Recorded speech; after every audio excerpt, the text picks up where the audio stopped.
For Ezio, since he's not an assassin at the beginning, I wanted to create this sense of even more brutality, even more viscerality into it, which is like you feel more the blade, you feel more that it's tough to assassinate someone. Real violence is brutal. You can't kill someone by just slashing at them with a sword. You know, when you kill someone, there's an effect. Your weapon reacts, you know, gets stuck in their bodies. You know, they react to being hit. This is really one of the core concepts of combat. We want to just push it to the point where every time people see a move, they're like, well, you want to show your friends. So you bring them over and you say, look at this man do it, and they're all like, oh my God. That's what we wanted to bring.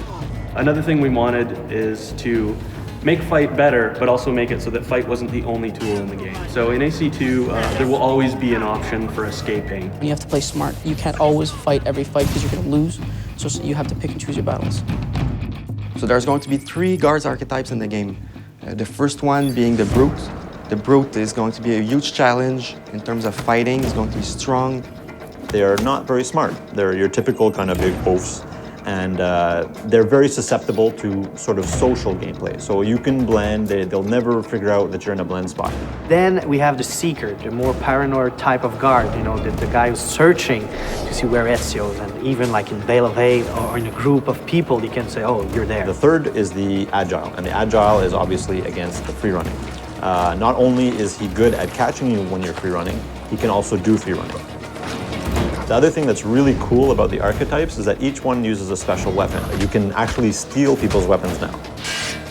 By stealing the archetype's weapons will unlock a whole new set of combat attacks. Okay, this is a type of guy, he has a spear, you know, spears are long, so I can grab it and take it from him and kill someone else. Whereas a brute is heavily armored and you can pound on it all day long with your weapon and not really get anywhere. You've got to be clever to beat this kind. We made a technology that basically allows an AI to say, oh, okay, instead of just fleeing down a street, if I'm capable, why not flee up a building or flee up a ladder or flee across free running elements or boats or whatever? Instead of just having this sort of predictable path where you can see the guy taking off, now the player is going to have to adjust, and the AI will then counter-adjust to what the player is doing. In AC2, we have a bunch of new weapon types. We have maces, two-handed weapons, axes and swords. Hammers, spears, halberds, different types of daggers, hidden blades, 2 hidden blades. These allow for a lot of interesting variety to the combat. In AC1, the only thing you could do in fight with the hidden blades was counter kills. There was nothing else. But this time around, it counts as a full weapon. You're going to want to be more visceral. You're going to want to attack. You're going to want to kill. You're more of a badass.